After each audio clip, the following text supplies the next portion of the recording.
تو اس لیے یہ کہنا غلط ہے کہ یہ مکروہ ہے، مکروہ نہیں ہے. شراب کو ہاتھ مت لگانا، فَإِنَّهُ رَأْسُ كُلِّ فَاحِشَةٍ، یہ ہر برائی کی جڑ ہے. شراب صرف برائی نہیں ہے، بلکہ ایک شراب کے پینے کے بعد دوسرے گناہ کرنے کا بھی، یعنی شراب پینا خود ایک گناہ، لیکن شراب پینے کے بعد اور بھی گناہ ہونے لگتے ہیں. شراب پی کے ٹن گھر میں گھسے، ماں کریے منع کیا تھا پھر پی کے آیا، اور تیری ماں کا، تیری اپنی ماں کو ہی ماں بہن کی گالی، اپنی بہن کو بھی گالی، باپ کو گالی، بھائی کو گالی، اور ایسی گندی گندی گالی جو تو نشے میں دیتا ہے جس کو کوئی مرد بھی سننا گوارا نہیں کرتا، تیرے گھر کی عورتوں کو سننا پڑتا ہے. حضرت عثمان غنی رضی اللہ تعالیٰ عنہ سے روایت ہے کہ ایک پرانے زمانے کا واقعہ اللہ کے نبی صلی اللہ علیہ وسلم نے بیان کیا کہ ایک بڑا نیک آدمی تھا، بہت عبادت گزار آدمی تھا. سنن نسائی کی روایت ہے. بہت نیک اور پرہیزگار آدمی تھا اور ہر طریقے کے گناہ سے بچا ہوا تھا، لیکن کپڑے کا بزنس کرتا تھا. اپنے سر پر کپڑا لاد کر محلے محلے گاؤں گاؤں جا کر کپڑا بیچتا تھا. اس زمانے میں ایک عورت تھی جو بیوہ ہو چکی تھی، لیکن بڑی عیاش تھی، بیوہ ہو چکی تھی، اور وہ نوجوانوں کو اپنی طرف مائل کرتی تھی. جو خوبصورت لڑکا دیکھتی تھی اس کو اپنی طرف مائل کرنا چاہتی تھی. اس کی یہ خادمہ تھی، ایک نوکرانی تھی. اس نے اپنی نوکرانی کو حکم دیا کہ دیکھو کوئی خوبصورت لڑکا اگر تمہیں نظر آئے تو اس کو میرے پاس لے کر آنا. اس کی نوکرانی نے ایک دن اس کو بتایا کہ ایک شخص جو کپڑے کا بزنس کرتا ہے، اپنے سر پر کپڑا لاد کر بازاروں میں اور دکانوں میں اور ادھر سے ادھر محلے میں بیچتا ہے. بڑا خوبصورت آدمی ہے، بڑا خوبصورت نوجوان ہے، کہو تو میں اس کو لے کر آؤ. کہا کہ ٹھیک ہے اس کو لے کر آؤ. جیسے ہی اس نوکرانی نے اس نوجوان کو دیکھا تو کہنے لگی کہ میری مالکن ہے، وہ تمہیں بلانا چاہتی ہیں اور تم سے کوئی مسئلہ پوچھنا چاہتی ہیں. چلو قرآن و حدیث میں نہیں، تم اس کو یعنی اس مذہب کے مطابق اس کا مسئلہ بتا دو. اس نے سوچا کہ کوئی دین کا معاملہ ہے جس مذہب پر یہ لوگ عمل کرتے تھے، لہٰذا چلو ہم چلتے ہیں، تمہاری مالکن کو کوئی مسئلہ ہے بتا دیتے ہیں. یہ نوکرانی اس کو لے کر گئی، یہ خادمہ اس کو لے کر گئی. اندر گھستی ہے تو دروازہ بند ہو جاتا ہے. کہتی ہے آئیے دوسرے دروازے میں. اس نے دوسرا دروازہ کھولا. جب یہ حضرت دوسرے دروازے میں داخل ہوئے تو داخل ہونے کے بعد دوسرا دروازہ بند ہو جاتا ہے. کئی دروازوں کے اندر لے کر گئی. وہاں اس کی مالکن بیٹھی ہوئی تھی، بیوہ عورت بیٹھی ہوئی تھی جو بڑی خوبصورت تھی اور حسین و جمیل تھی. اس نے اپنی باندھی کو، نوکرانی کو حکم دیا کہ تم اب جا سکتی ہو، اور اس نے کہا کپڑا دکھاؤ.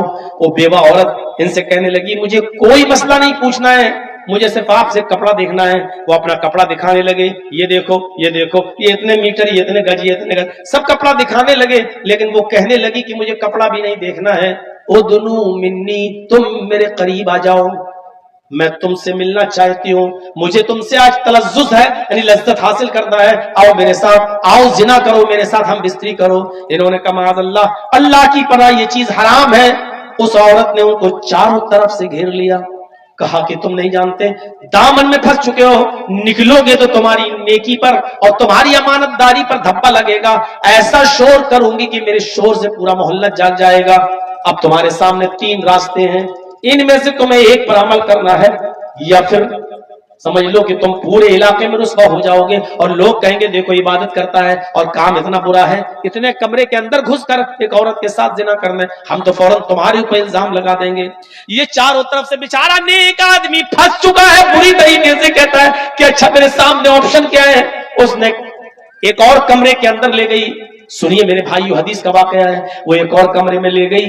وہاں کیا دیکھتے ہیں یہ حضرت کہ ایک خوبصورت نوجوان، ایک خوبصورت چھوٹا سا بچہ بیٹھا ہوا ہے جس کی عمر 6-7 سال کی ہے. بہت ہی گورا چٹا لڑکا بیٹھا ہوا ہے اور اسی کے پاس شراب رکھی ہوئی ہے اور شراب کے پاس ایک چھری رکھی ہوئی ہے. اور وہیں جا کر یہ عورت بھی بیٹھ جاتی ہے. اب یہ کہتی ہے اس نیک آدمی سے، اس نیک شریف انسان سے کہ یہ چھری اٹھاؤ. اس نیک شریف انسان نے کہا کہ کیا کرنا چاہتی ہو تم؟ اس نے کہا کہ تم میرے ساتھ یا تو زنا کرو، اور زنا نہیں کرتے ہو تو اس لڑکے کو قتل کرو اس چھری سے. اٹھاؤ اور اس چھری سے اس بچے کو قتل کرو. یہ دوسرا آپشن ہے. اور یہ بھی نہیں کر سکتے ہو تو یہ شراب رکھی ہوئی ہے، تم شراب پی لو، جاؤ اتنا کام کر لو، ہم چھوڑ دیں گے. تینوں میں سے کوئی کام، یا تو اس بچے کو قتل کرو، نہیں کرو گے میرے ساتھ زنا کرو، یہ بھی نہیں کرتے ہو تو شراب پی لو. کوئی ایک کام کرنا پڑے گا تبھی چھوڑوں گی. اب انہوں نے عقل دوڑائی کہ